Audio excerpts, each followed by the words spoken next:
भारत मंडपम प्रगति मैदान में आयोजित 90 international health and wellness expo 2026 के तहत चल रही 18वीं आरोग्य संगोष्ठी के दूसरे दिन स्वास्थ्य, आधुनिक जीवन शैली, कैंसर उपचार, दर्द प्रबंधन और समग्र चिकित्सा पद्धतियों को लेकर विशेषज्ञों ने महत्वपूर्ण विचार साझा किए। कार्यक्रम में केंद्रीय राज्य मंत्री मत्स्य पालन, पशुपालन एवं डेयरी मंत्रालय, भारत सरकार एसपी सिंह बघेल मुख्य अतिथि के रूप में शामिल हुए।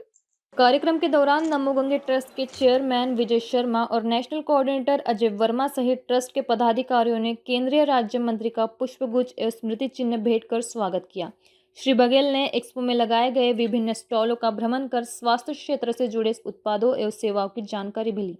भारतीय चिकित्सा परंपरा और आयुष पद्धतियों के महत्व पर जोर देते हुए एसपी सिंह बघेल ने कहा कि जहां उपचार समाप्त होता है वहां से आयुर्वेद शुरू होता है।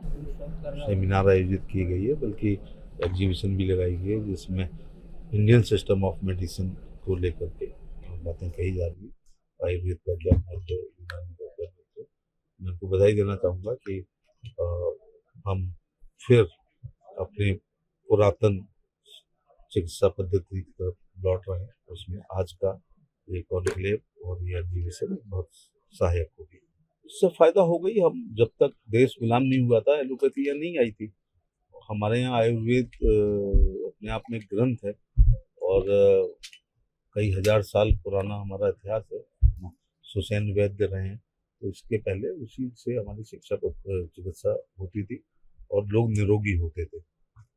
ये सर्वे भवन्तु सुखिनः सर्वे सन्तु निरामया वाला देश है और सभी सुखी हों। और इसीलिए हमें चलें आयुर्वेद की ओर और चलें पूजक की ओर, चलें वेदों की ओर, ये हमें नारा लगाना चाहिए। पुरानी चीज़ों के बारे में आपने जिक्र किया कि चने की साग हो या तमाम चीज़ें हो जो गांव में अक्सर देखा कर जाती थी, आजकल लोगों तक नहीं पहुंच पा रही है। इसको लेकर क्या कुछ कहेंगे, किस तरीके का संदेश है? देखिए, पुराने लोग जो मिलेट्स खाते थे तब उन्हें मिलेट नहीं पता था। सिंचाई के साधन नहीं थे, खेत की जुताई नहीं हो पाती थी, कृषि उपकरण नहीं थे, तो वर्षा के ऊपर निर्भर होना पड़ता था। इसलिए मजबूरी में ज्वार, बाजरा, मक्का, रागी बोनी पड़ती थी, लेकिन वो फायदेमंद बहुत थे।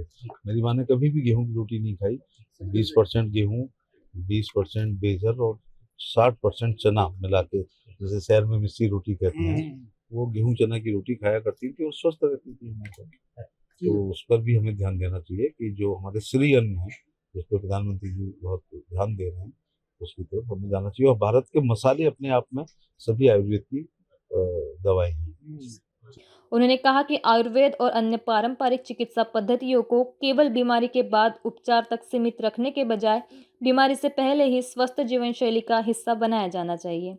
उन्होंने कहा कि एलोपैथिक चिकित्सा के साथ साथ आयुर्वेद, होम्योपैथी और प्राकृतिक चिकित्सा जैसी पद्धतियों को भी उचित महत्व दिया जाना चाहिए। प्रत्येक चिकित्सा पद्धति की अपनी उपयोगिता है और सभी पद्धतियों को साथ लेकर चलने की आवश्यकता है।